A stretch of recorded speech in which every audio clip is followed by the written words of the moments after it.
nggak sih kamu bertanya dan berpikir, kenapa dunia ini masih miskin? Padahal ada banyak negara yang sudah sangat kaya. Di satu sisi, ada negara dengan teknologi canggih, ekonomi stabil, dan akses yang super duper luas.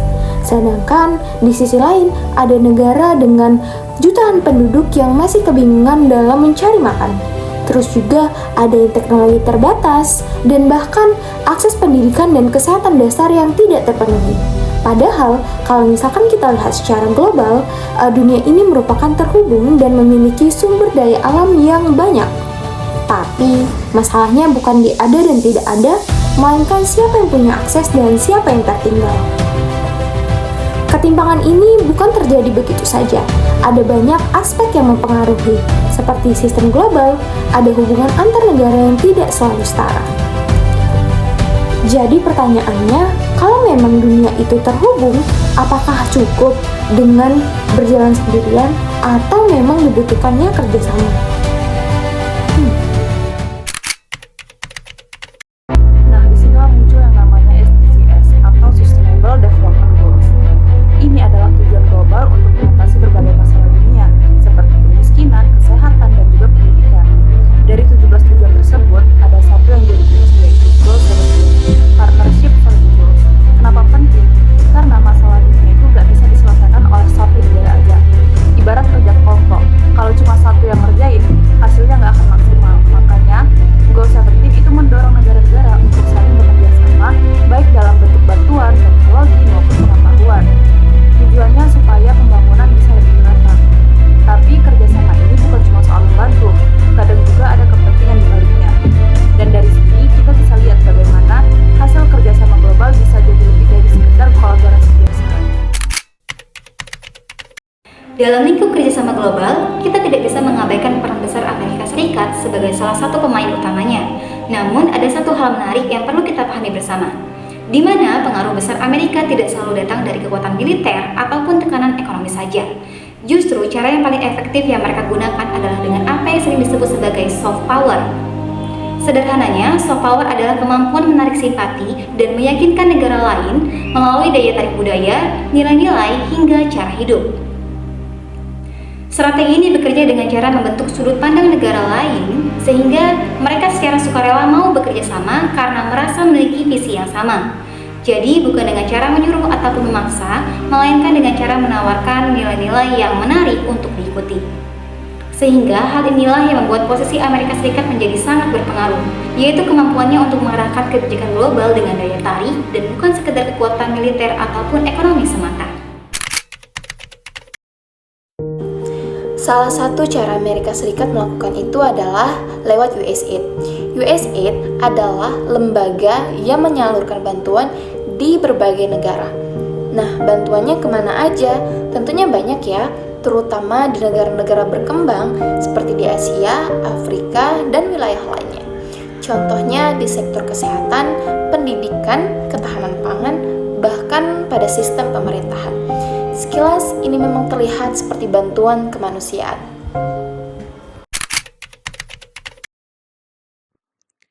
Tapi, apakah benar sesederhana itu? Di satu sisi, bantuan ini jelas membawa dampak positif. Banyak negara berkembang yang terbantu, mulai dari angka kemiskinan yang menurun, akses pendidikan meningkat, layanan kesehatan yang jadi lebih baik. Tapi di sisi lain juga, bantuan ini hampir tidak pernah datang tanpa syarat.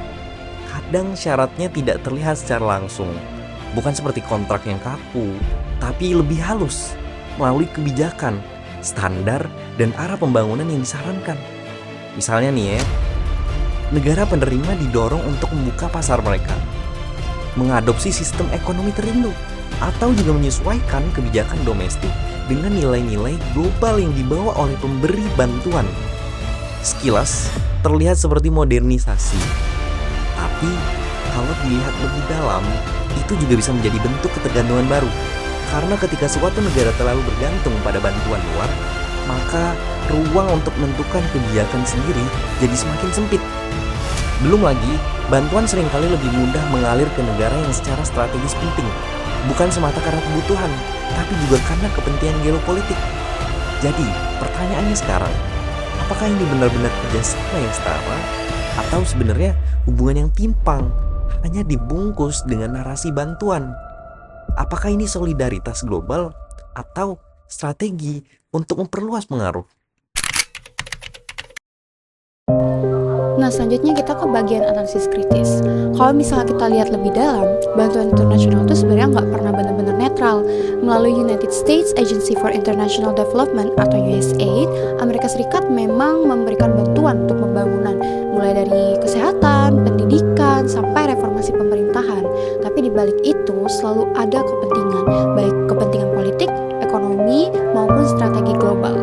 Amerika tidak hanya memberi bantuan, tapi juga menyebar nilai seperti demokrasi, transparansi, dan pasar bebas sebagai standar pembangunannya. Dalam perspektif Joseph Nye, ini disebut sebagai soft power atau cara negara memengaruhi tanpa paksaan. Di satu sisi, tentu ini membawa manfaat nyata ya bagi negara berkembang. Tapi kalau kita lihat sisi yang lain, ini tuh bisa menciptakan ketergantungan dan mengurangi kemandirian kebijakan. Jadi kerjasama internasional itu memang penting, tapi tetap perlu kita lihat dengan kritis. Propaganda hari ini tidak selalu hadir dalam bentuk yang kasar atau terang-terangan. Ia tidak hanya hidup dalam perang atau dalam rezim otoriter. Ia juga bisa muncul dalam narasi yang terlihat baik dalam istilah seperti kemitraan global, dalam logo lembaga bantuan, bahkan dalam bahasa seperti capacity building yang tampak netral. Sebagai generasi muda, terutama kita yang belajar hubungan internasional, kita punya tanggung jawab lebih, bukan hanya menjadi konsumen narasi, tapi menjadi pembaca yang kritis. Mendukung SDGs bukan berarti kita harus menutup mata, karena di balik setiap agenda global selalu ada dinamika kekuasaan, dan justru dengan memahami siapa yang menyusun agenda, siapa yang diuntungkan, dan siapa yang didengar, kita bisa mendorong kerjasama yang benar-benar setara, bukan hanya terlihat indah di atas kertas, tapi juga nyata dalam praktik. Lalu apa yang harus kita lakukan? Kerjasama global tetap penting, bahkan sangat-sangat penting. Tapi kerjasama itu harus dibangun secara adil, transparan, dan saling menghargai. Negara berkembang termasuk Indonesia tidak boleh hanya menjadi penerima. Kita harus lebih kritis, bukan hanya menerima, tapi juga mempertimbangkan. Karena kerjasama yang baik bukan tentang siapa yang paling kuat dan siapa yang paling lemah, tapi tentang bagaimana semua bisa maju bersama. Karena pada akhirnya dunia butuh kerjasama, bukan butuh dominasi. Dari situlah semangat SDGs Goals 17 seharusnya hidup.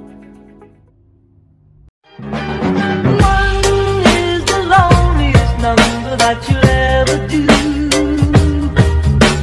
Two can be as bad as one. It's the loneliest number since